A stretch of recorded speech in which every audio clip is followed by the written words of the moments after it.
I'm Sophie Brummel, and this is my home energy audit that I completed for my DSARI. So, a little layout for today, I'm going to start with some background and give a little context, and then I'm going to go through my entire process that I did for the auditing, and then give you some calculations and quantify my data. And then to summarize, I'm going to go over what I learned. So I live in a 1,600 square foot home in the Como neighborhood.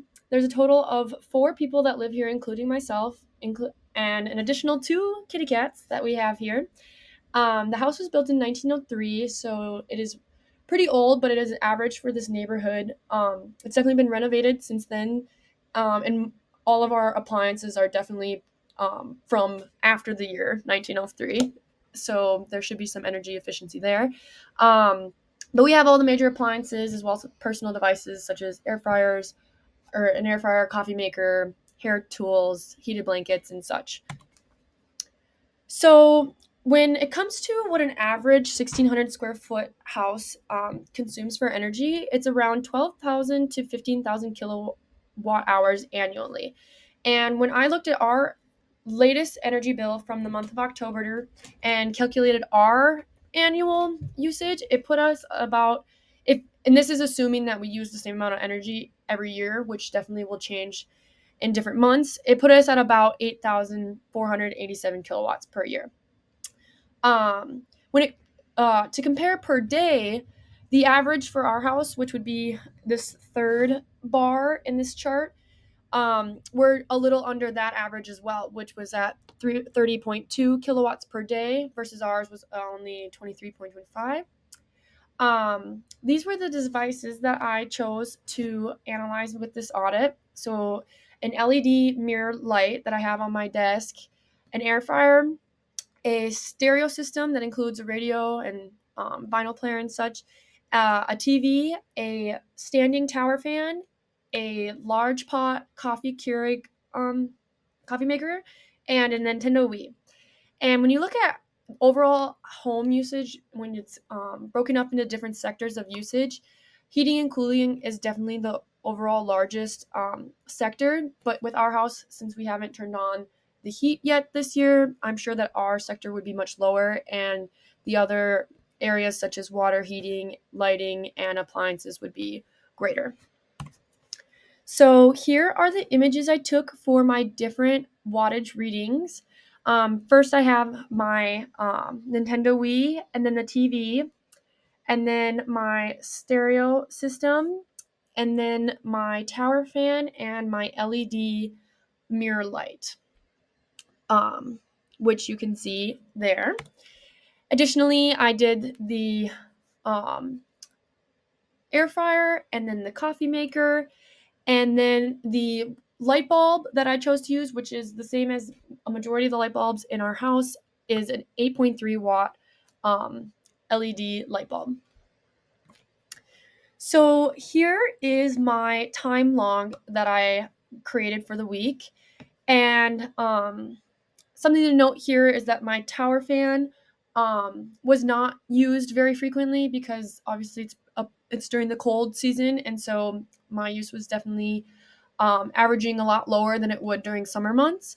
And we also use the Wii quite a bit. So those were kind of some notable time frames. So the previous time log was for all of my constant energy use devices. And so for my variable energy use devices, I decided to calculate it per uses per day. And so I took the kilowatt hours per one cycle of creating either air frying my chicken or making my pot of coffee. And I also accumulated these numbers when any of my roommates used either device during the week.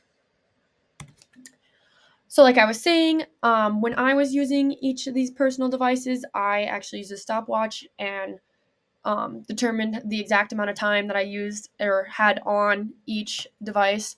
When it came to my roommates using everything, I had them text me when they started and then text me when they ended, so I was able to then generate the duration of time that they were using the item, and then put it additionally into my time log and I also debriefed with them each day to like make sure that they didn't forget to, if they cooked the chicken that they forgot about for lunch or something like that. But I made sure to get as much accuracy as I could. So here's a breakdown of a couple examples of my different calculations. So for one, my constant device, and then my variable device. And so for each one, I took the watts or the kilowatts per cycle, and then I was able to do some math and then calculate the kilowatt hours per month for each item. And so with these equations, I plugged them into my spreadsheet, and this was my complete audit calculations for all of my devices, and then generating totals for kilowatts hours per day and per month.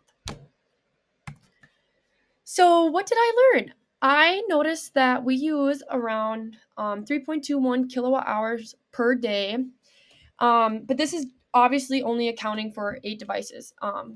And we obviously have a lot more that's plugged in than just that. One of the biggest things is that I noticed was even when my Wii is turned completely off, not even on standby mode, it creates 1.228 watts. So that's definitely a pretty substantial amount. And so what I can do in the future to significantly save energy would be to turn that off, or completely not even turn it off, but completely unplug it. And that would reduce my energy use by 85%. And in average, my total was definitely lower than the projected averages, but that's again with not accumulating every single device in my house. And here's a general comparison of all of my devices per watt. Thank you. Have a good day.